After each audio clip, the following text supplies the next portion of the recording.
Bonjour mes bien-aimés frères et sœurs. Que la grâce et la miséricorde de Dieu, notre Père, et celle de Jésus-Christ, notre merveilleux Seigneur, soit sur vous. Mes bien-aimés, c'est avec des yeux à peine sortis du sommeil que je vous fais cette leçon ce matin. La parole de Dieu dit ceci: nous ne sommes pas de la nuit pour dormir.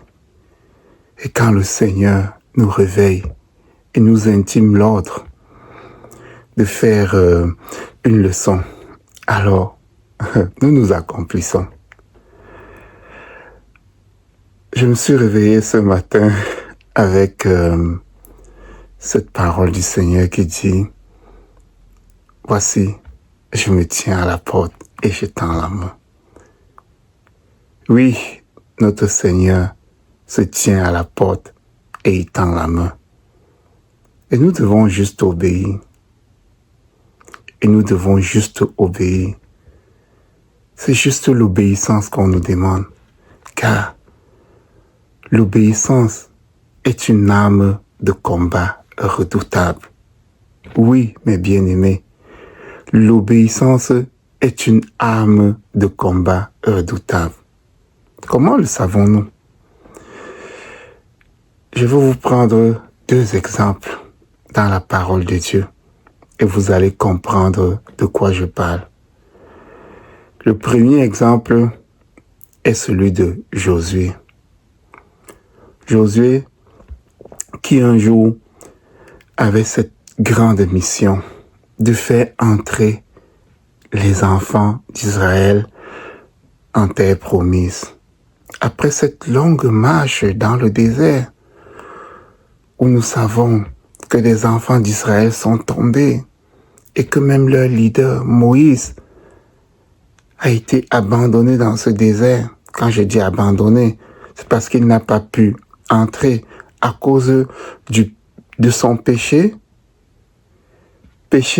qui a été provoqué par le péché des personnes qu'il était en train d'amener jusqu'à la terre promise. Oui, il a été irrité par eux et il a péché de sa bouche à la dernière minute. Il a été empêché d'entrer dans ce royaume, ce bon royaume qui était promis aux enfants d'Israël. Et celui qui devait mener à bien cette mission, c'était Josué. Alors Josué était là, à l'autre bord du Jourdain, de l'autre côté du Jourdain.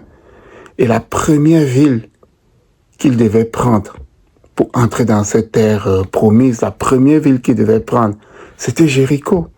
Et Jéricho était une ville fortifiée. Josué était là de l'autre côté et il se posait la question: comment est-ce que je vais faire? Cette ville-là, elle est fortifiée. Et les gens de Jéricho étaient à l'intérieur de leur mur. Et ils se confiaient à l'épaisseur de leur mur. Et ils se terraient à l'intérieur. Ils avaient peur. Et Josué était assis là. Il regardait cette ville avec ses grandes murailles et il se demandait comment il allait faire.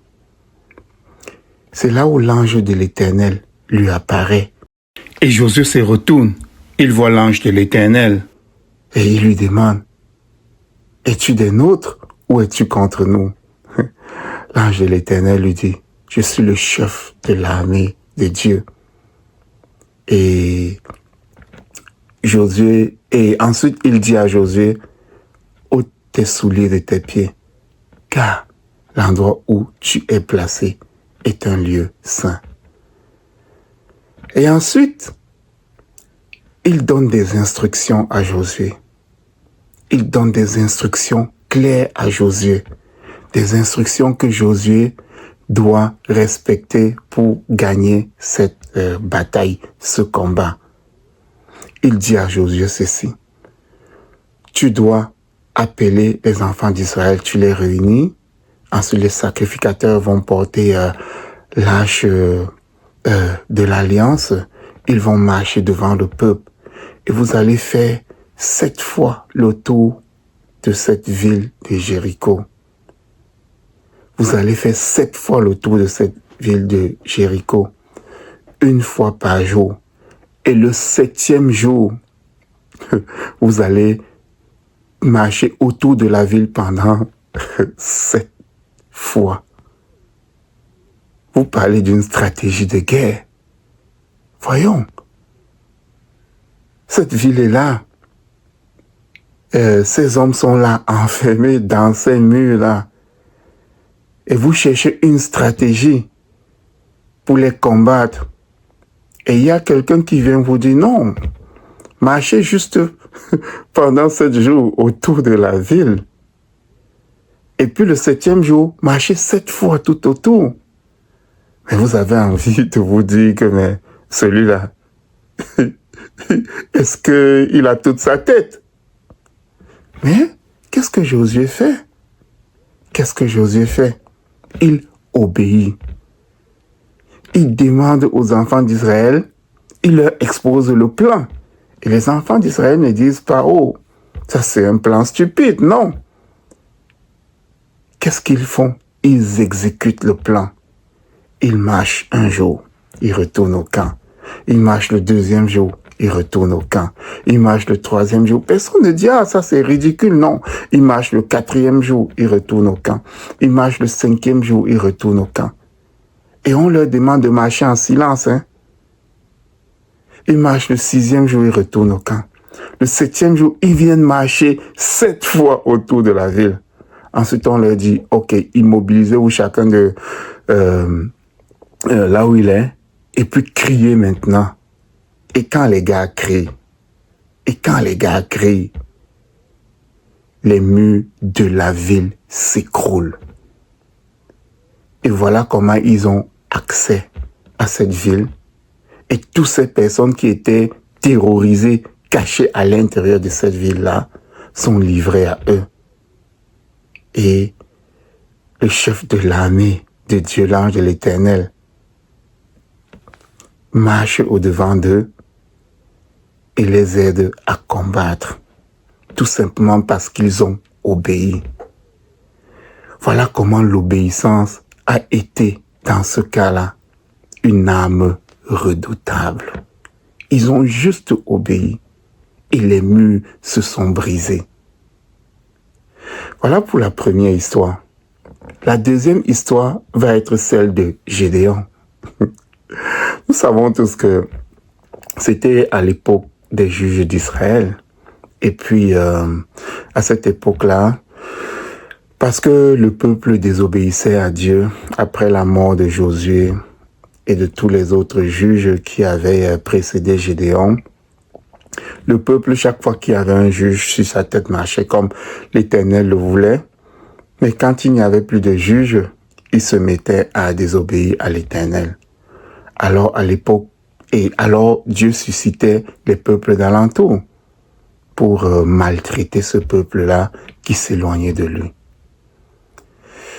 À l'époque de Gédéon, qui était un homme vraiment, il était peureux cet homme-là. À l'époque de Gédéon, c'était Madian qui, chaque fois que Israël récoltait des vivres, venait en Israël et prenait tout ce que Israël avait travaillé. Ensuite, ils incendiaient les villes, ainsi de suite. Alors Gédéon se cachait. Alors les personnes se cachaient pour essayer même de récolter et d'avoir de quoi nourrir leur famille. Gédéon, dans un jour, pendant qu'il était en train de battre son grain, il y a l'ange de l'Éternel, encore lui, qui lui apparaît et qui lui parle, qui lui donne une mission. Cette mission de délivrer Israël de la main des Madianites. Mais Gédéon est cet homme qui est peureux, cet homme qui ne croit même pas. Il demande à l'ange de l'Éternel, mais écoute, nos pères nous ont raconté toutes ces épopées glorieuses-là, l'Éternel qui marchait devant nous. Et aujourd'hui, regarde ce qui nous arrive. Alors l'ange de l'Éternel lui dit, va avec cette ferveur-là, va avec cette hargne-là, et va délivrer ton peuple. Et j'étais rendu que, mais comment moi je suis le plus petit même de ma famille. Et notre famille n'est même pas de la royauté, selon ce que Jacob avait dit dans sa prophétie. Et je suis le plus petit de ma famille, le plus pauvre. Comment est-ce que je peux? L'ange de l'Éternel lui dit, non, je vais être avec toi. Ensuite, il était toujours en train de douter quand même, Gédéon. Alors, il fait passer l'épreuve de la toison. Nous savons cette épreuve-là où il prend une toison, il le dépose sur la terre, il dit au Seigneur, il demande au Seigneur, si je vais délivrer Israël par ta main, fasse que cette toison soit couverte de rosée et que la terre tout alentour soit sec. Le lendemain matin, il vient, la toison est couverte de rosée, dont l'eau est mouillée, et puis la terre tout alentour est sèche. Toujours en train de douter quand même un peu. Donc on peut dire que nous avons quand même droit au doute. Mais quand on a droit au doute, on ne reste pas dans notre doute. On peut interroger le Seigneur. Alors le lendemain, il dit, ok Seigneur, cette fois-ci je vais encore te faire l'épreuve de la toison. Cette fois-ci, je veux que la toison reste sèche et que la terre tout aux alentours soit couverte de rosée. Et le lendemain, il vient, toute la terre couverte de rosée et la toison est sèche. Et là, il se rend compte que, ok, voilà, c'est un moteur pour lui, pour l'obéissance. Mais il continue quand même à y avoir un petit doute en lui. Alors l'Éternel, maintenant qui est miséricordieux, qui veut nous sauver, il lui dit, ok, si tu continues à douter, prends l'un de tes serviteurs, cette nuit, va dans le camp de Madian et va dans le camp de Madian. Quand tu vas entendre ce qu'ils se disent là-bas, tu vas comprendre. Et là, Gédéon prend l'un de ses serviteurs cette nuit-là, il descend là-bas. Et quand il arrive, il y avait un Madianite qui était en train de raconter un songe qu'il a eu à l'un de ses frères. Et Dieu donne la capacité d'interprétation à ce frère qui interprète ce songe-là en disant à son frère, « Oh, c'est l'épée de Gédéon qui est en train de s'abattre sur nous. » Et là, Gédéon comprend que, ok, oui, Dieu a livré Madian entre ses mains. Mais voilà qu'il se passe quelque chose, c'est que les troupes de Madian étaient versées, comme la parole de Dieu dit que ces troupes-là étaient versées comme le sable sur une plage, sable de la mer, comme pour dire qu'ils étaient nombreux, un nombre incalculé. Mais Israël n'avait que 30 000 personnes. Alors Dieu se dit, ok, ces gens-ci, s'ils s'en vont 30 000 contre ces personnes-là, ils vont peut-être penser que la victoire vient de leur propre force. C'est là où Dieu demande à Gédéon de séparer ce peuple-là, ils sont trop nombreux. Gédéon se dit, mais comment ça nous sommes trop nombreux? Mais il obéit. Il s'en va, il voit le peuple, il demande au peuple que celui qui a peur, qu'il s'en aille. Et là, ce jour-là, il a près de 20 000 personnes. Donc, toutes les personnes qui avaient peur, qui ne voulaient pas aller à ce combat-là, il y a près de 20 000 personnes qui partent. On se dit, Seigneur, il se dit en lui, Seigneur, ça c'est un suicide. Ça c'est un suicide. Ensuite, l'Éternel lui dit encore, non, les hommes sont encore nombreux. 10 000, c'est encore nombreux. Vous pouvez penser que c'est par votre force. Et il dit à Gédéon, qui n'avait plus de ressources, il dit à Gédéon, amène le peuple au bord de la rivière, du fleuve, et je vais choisir pour toi. Il amène les 10 000 hommes sur le bord de la rivière, et là il leur demande de boire de l'eau. C'était tellement drôle. Ok, buvez de l'eau. Et en buvant de l'eau, on va savoir qui est celui qui va aller à la bataille et celui qui ne va pas aller. Écoutez, Je dis, on ne s'est jamais dit, mais Seigneur, c'est ridicule. Il a obéi. Il a amené les hommes au bord de l'eau.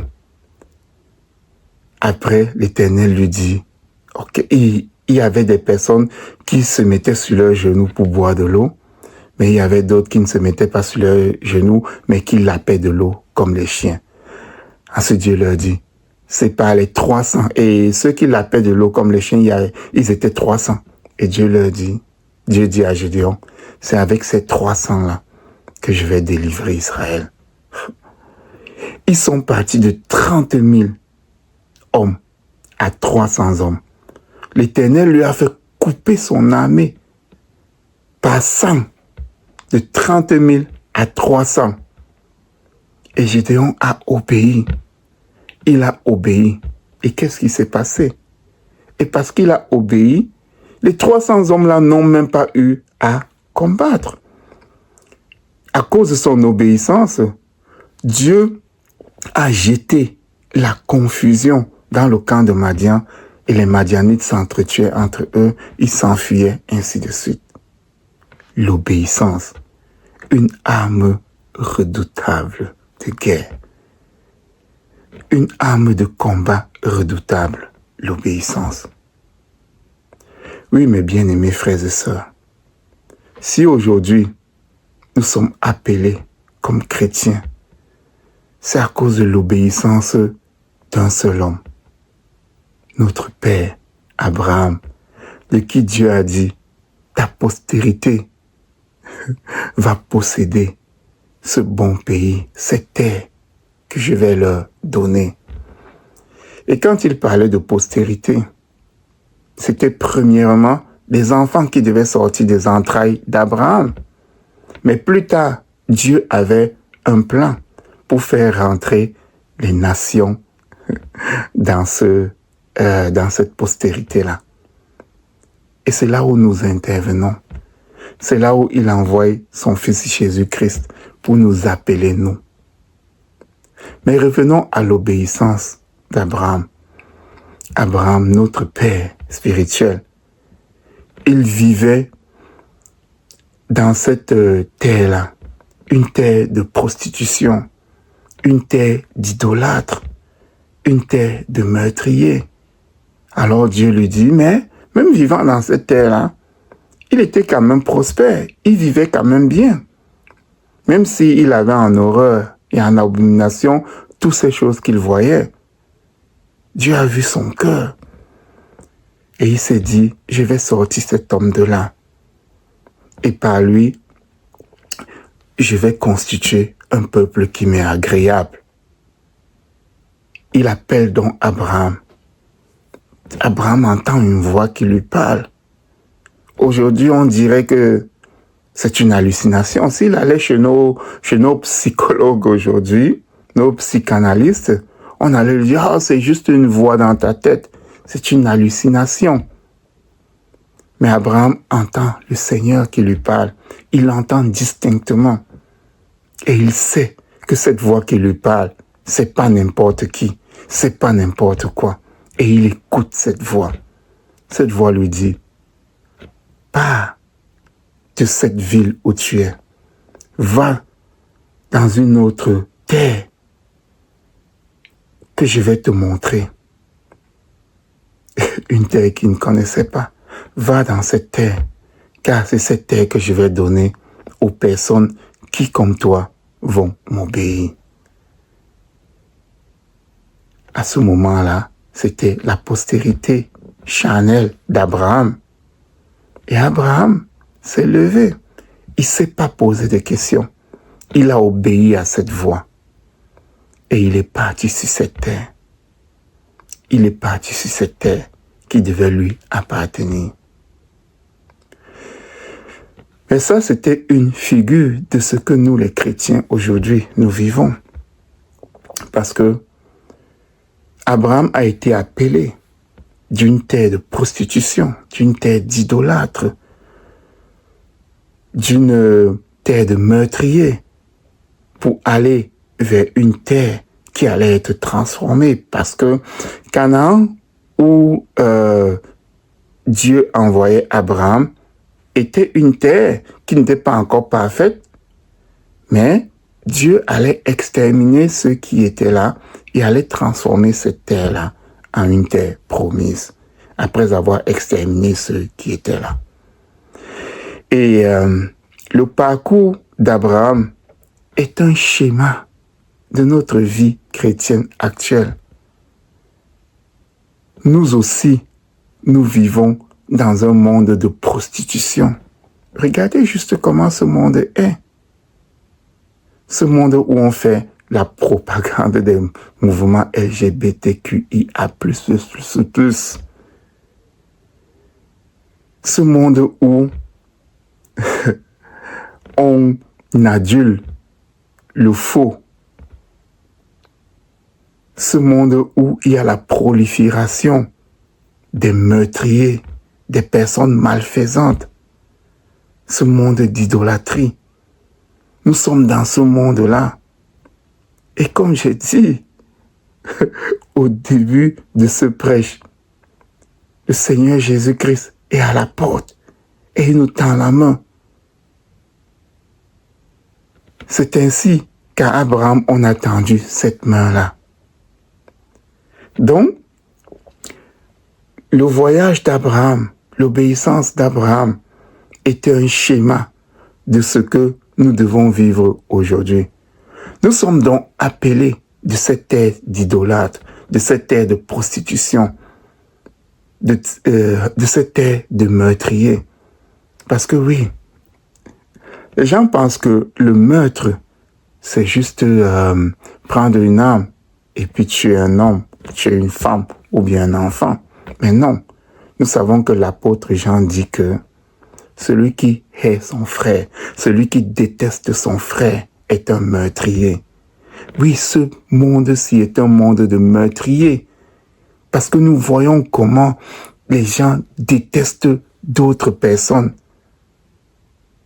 Nous voyons comment les gens font des ségrégations raciales et ils détestent d'autres personnes parce que pour eux, ils sont d'une race inférieure.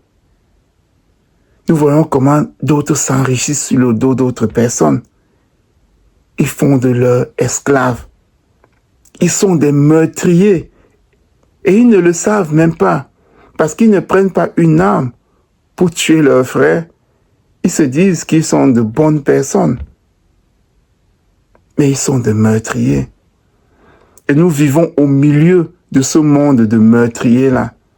Et Dieu, par son Fils, nous appelle. Dieu, par son Fils, nous appelle pour nous faire rentrer dans ce monde qui est en chantier.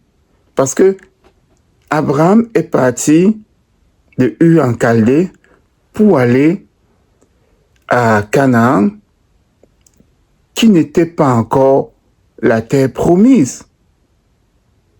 Mettons, qui n'était pas encore comme notre Seigneur le voulait. Mais il a quand même pris de là pour l'amener, pour lui montrer, voilà, je vais transformer cette terre-là. Et puis tes enfants, ta progéniture, ta postérité sera bien. C'est la même chose. Aujourd'hui, nous vivons dans ce monde qui est comme la Chaldée, plein de prostitution, plein de meurtres, plein d'idolâtrie. Et Dieu nous appelle pour nous envoyer vers cette terre qu'il va transformer quand il va faire toutes choses nouvelles, comme il est dit dans le livre de la Révélation à Jean. Ainsi donc, tout ce que nous avons à faire, c'est d'obéir. C'est d'obéir et de quitter cette terre, de quitter ce monde qui ne nous appartient pas. Oui, nous allons continuer à vivre dans ce monde-ci, mais le quitter, c'est de ne plus vivre dans le monde comme les personnes qui aiment le monde, en s'attachant aux richesses de ce monde et en pratiquant les œuvres de ce monde-ci. L'obéissance à la parole de Dieu, c'est de nous détacher de ce monde qui va périr, de nous désolidariser de ce monde qui va périr et aller attendre quelque part dans cette maison, dans cet endroit spirituel où notre Seigneur Jésus-Christ est à la porte et il nous tend la main afin que nous la tenons, nous la saisissons et que nous entrons dans cet autre endroit spirituel où nous sommes en train d'attendre le temps du Seigneur. Parce qu'en fait, le Seigneur continue, il continue à appeler, il continue à appeler. Et nous devons attendre que tout le nombre de personnes qu'il veut appeler soit entré dans la maison. Et ensuite, son plan va s'exécuter. Mes frères et sœurs, tout ce qu'on nous demande, c'est d'être obéissant comme notre père Abraham. C'est d'être obéissant comme Gédéon, qui, même si les plans qu'on lui donnait semblaient ridicules, il n'a jamais pensé que c'était ridicule. Il a obéi. Nous devons être obéissants comme Josué qui ne s'est pas dit « c'est ridicule de marcher pendant 7 jours autour d'une ville et le 7e jour marcher 7 fois pour que des murs s'écroulent. » Mais parce que ces personnes ont été obéissantes, nous avons vu le résultat. Aujourd'hui, nous devons être obéissants, sans nous poser la question si notre obéissance va porter des fruits. En fait, l'apôtre Paul, dans la première lettre aux Corinthiens, au chapitre 10, du verset 1 au verset 12, raconte l'histoire d'Israël et nous dit que tout ce qui s'est passé, tout ce qui est dans cette ancienne alliance-là, est là pour nous instruire. Ce sont les gages, c'est le gage de ce qui va nous arriver si nous obéissons. Parce que nous avons vu ce qui est arrivé à ces personnes qui avaient obéi. Le salaire a été bon. Alors, mes frères et sœurs, dans ce combat que nous menons aujourd'hui, contre Satan, contre l'adversaire, l'âme la plus redoutable, l'âme la plus puissante que nous puissions avoir, c'est notre obéissance. Obéissez au commandement de Dieu pour rester greffé à Christ où il nous a greffés. Obéissons au commandement tous ensemble pour rester dans l'amour de notre Seigneur Jésus-Christ. Ne nous disons pas que parce qu'il nous a appelés, nous n'avons plus rien à faire. Non, nous avons à obéir et à marcher tel qu'il nous le demande. Car l'obéissance est l'arme la plus redoutable que nous puissions avoir contre l'adversaire qui est malin, qui est malin.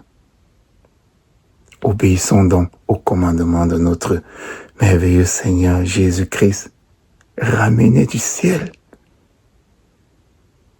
Les commandements de notre Père, notre Dieu Tout-Puissant. Soyez bénis, mes bien-aimés frères et sœurs. Restons dans l'amour de notre Père en obéissant à ses commandements. Amen.